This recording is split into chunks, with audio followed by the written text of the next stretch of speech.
Hello, everybody. Welcome back to the Talking Stick. It's me, Jess, and I'm here today to do a little of a quick, sort of episode on the chakras. I mean, we've done a little bit of touching on it here and there with the cards and some different episodes, but I thought we'd just focus today for anyone who's wanting to learn more about the chakras.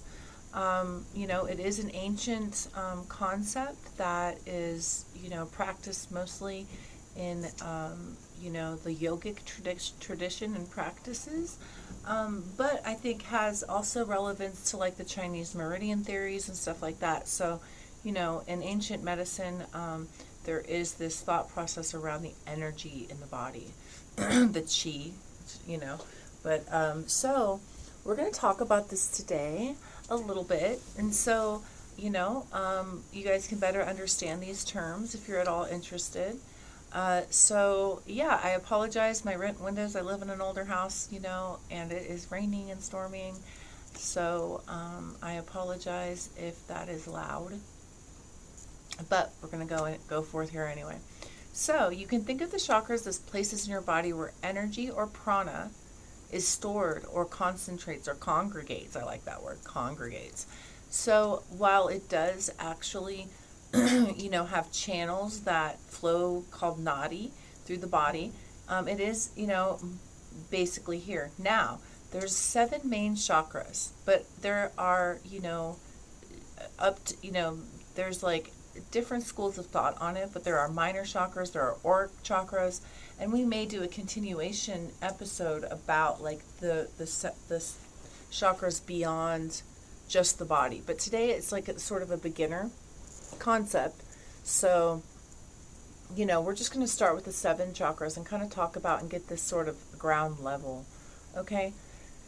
So, breath really affects your energy. Okay. Of course, like you can't live without breath, right? So, yoga is often very based around breath and breath work. So doing that can actually cleanse and, by focusing, doing breath work while focusing on all the chakras and their colors, which we're going to talk about today. Good eating habits. So if you want to work on your heart chakra, you can eat green. If you want to work on your root chakra, you eat red things, right? So and wearing clothing too. Like if you want to work on these individual chakras, if you feel blocked in the heart, you feel blocked in the third eye or the communication, the throat, you can wear these different colors to help yourself and your energy sort of, cleanse that, right, with your intention. So, exercising also, which, yoga sort of falls into. So, I mean, energy is super important, and more these days people are really starting to pay attention to it. Okay, so again, like acupuncture. So again, I was just relating the nadi and the prana, so that's the word for energy, that comes from the chakras, travels through these like meridian lines. And so again, the Chinese acupuncture and things like that are really going along with this. They have different words and a few different like ideas about it, but it really is a very similar theory. So there is an ebb and flow of energy for us, naturally. Life takes its toll, right? And so whether that is like stress or sickness or, just like your home being very cluttered or whatever and unclean, which it happens, you know what I mean? Especially you got kids. I mean, it is a never ending story on that. Atreyu, like to really keep it together. So, that affects us. And so if you can't, it's an impossible feat when you have children, especially children under the age of 5, to really keep your space super clean when you can still keep your body and your energy levels, managed, right?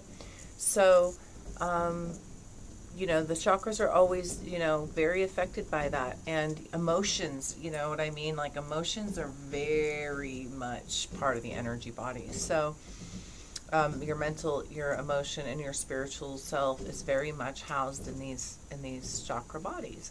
Now, and they are like wheels. Okay, so chakra like is a word for wheel. So you have one that's your root chakra, which is the color red, which is in the perineum space, down, kind of like between your genital area and your anal area, that space. Really, it like relates to the ground, to the root. So it's your root that connects you to earth here as a human being. Other animals, trees, all kinds of things have chakra bodies, all living things, right? So then you have, your second chakra, which relates to creation. It's orange. And it's considered also like a sacral chakra. So it's orange and relates to all things creative and reproductive. And so it actually, if you want to, like, it's the belly button to the tailbone, right? So right above the root will fall that. Now the solar plexus one is yellow, and it falls right here, like right under the diaphragm, okay? Between the belly button and the diaphragm, right here. And so it actually is your empowerment, your personal power, right? And the things that you feel empowered by. So that one is quite a hefty one. Now, those are considered the lower chakras. If you notice, they're the colors of fire. And they're really what grounds us into our lives. And they're very physical, So, again, the root chakra, this is talking about your home, your family, your job. A lot of times, your job will actually relate all the way through these. Because then you have your creative chakra, that's your family, that's children, that's sexuality, that is creation of art, or anything that you put out into the world creatively is definitely the realm of the second chakra. Then you have yellow, your third, your yellow chakra, your solar plexus chakra, which then is like your personal empowerment, okay? And once you have all of these in balance, you then go into the heart, okay? And I call the heart bridge because to me there's 3 lowers, 3 uppers, and the heart that balances it all. The bridge of the heart that takes you from those lower chakras, that 3D reality, into a 5D. Because the ones up here are much more ethereal, okay? But the heart chakra is so important. It's green, and of course it relates to, love and self, whether that's self-love, love of the earth, love of each other and other people. It really is based around that. So then we go into upper chakras. We have right here in the throat, we have the throat chakra. So it is blue, and it's definitely here. So it represents communication. And all things communication. So isn't it funny that when our heart swells up, when our heart energy becomes overwhelmed, you know how your throat closes, like when you're about to cry or have an emotional release, the throat and the communication chakra sort of closes, or gets a lot of energy coming through it, right? Because then you have to, in order to get to the mouth, the heart also relates to the palms. The sub chakras of the heart are the palms and the tip of the tongue. So in order to get from the heart to the mouth to speak, we have to run through this throat chakra. So anyone who has a hard time speaking or expressing themselves verbally or anything like that would be definitely experiencing a throat chakra blockage, right? So then we have third eye. This is held here between your eyebrows, and it is definitely the house of intuition, right? So it's indigo in color, and it actually really is talking about your intuitive nature and your availability to the unseen forces around us. Because, as we learned from the internet, very much, we learned that not all that is valuable or powerful is seen. So we have microwaves, radio waves. We have all these things going on around us that actually aren't seen. And so these upper chakras really are, reflecting that, but as part of our bodies and sort of what makes up, our realities when it comes to, our bodies and selves. It's not just what's in the 3D. It's not just, the basic things that can be seen and literally touched. These are things that are unseen but felt, right?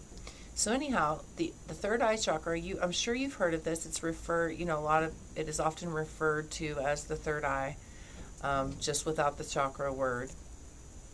And the intuition. So the pineal gland, is it also represents the pineal gland. And this is one of the reasons, I don't know, as a little side note, like people don't like to use fluoride and stuff because of the calcification of the pineal gland. And how important intuition actually is. So although somebody says gut feeling, right, it's not really, that is the visceral response to feeling your third eye triggering. You will have a visceral response, like in your third chakra, in the solar plexus chakra, right? And it goes down through your heart, and it's basically like, ooh, which is your highest, your top physical chakra. So that relationship between the gut feeling and your third eye is very succinct. It's like, it'll trigger that solar plexus area so that you feel it in your visceral reality and respond and go, ooh, I have a bad feeling, or ooh, that makes my stomach hurt. And you respond to something that is negative, right? And so, of course, animals, we often really trust, like a dog when they don't feel right about somebody or something. They're very in tune with all of this and energy. And we are actually too. I just feel like it's one of those things that's like considered extrasensory in some way, especially the third eye chakra, but it isn't. Everyone has it. Everyone has the capabilities of learning when and how intuition is working for us, okay? So then it all, sums up into the crown chakra. If I ever have to shave my head, I will tattoo a crown chakra. I have a heart chakra tattoo. When I made a commitment probably 15 years ago to living from the heart, to committing to the heart chakra, and that bridge into the ethereal world as a steward for the universe and the universal intention.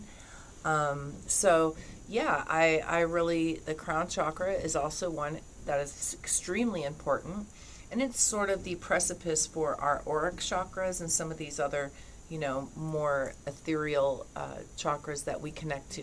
Okay, because our auric field extends way outside of our body. And so this is where this column, the 7 chakra column, and all the sub chakras in our body, because we do have them in our joints and the hands, like I was saying, and it's all over our body. We're not going to go that far in today because it's like, I'd like for everyone who isn't familiar to just be able to sort of digest this concept before we move into a more complex version of it, but we will. So the crown chakra is what connects you to your aura, to your ancestors, to the universe, really. And so when you have everything in alignment, then your crown chakra opens up, and that really works together with your third eye to receive the communication from the universe, to know and understand the unseen forces around you, to really be able to act in accordance with both the 3D and the 5D.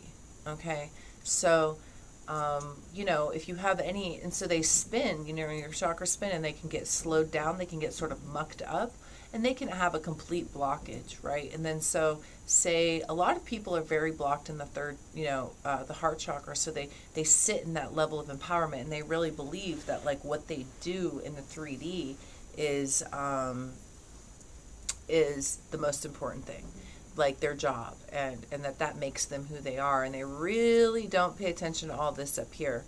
But once you do have it all sort of on lockdown, and you're able to have them all balanced, and you're eating really healthy, and you feel really happy and all those things, then your crown opens up, and your sort of divine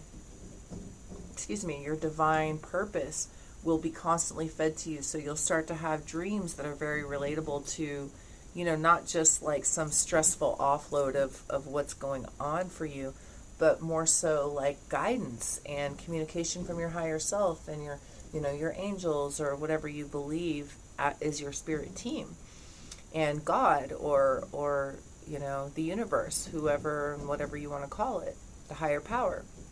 So it is, and when we're praying, you know what I mean? We put our hands sort of over our heart, and it's pointing upward, right? Because it's that heart bridge. The heart bridge, opening your heart, is like really opening up to all of those really, really beautiful, beautiful 5D capabilities.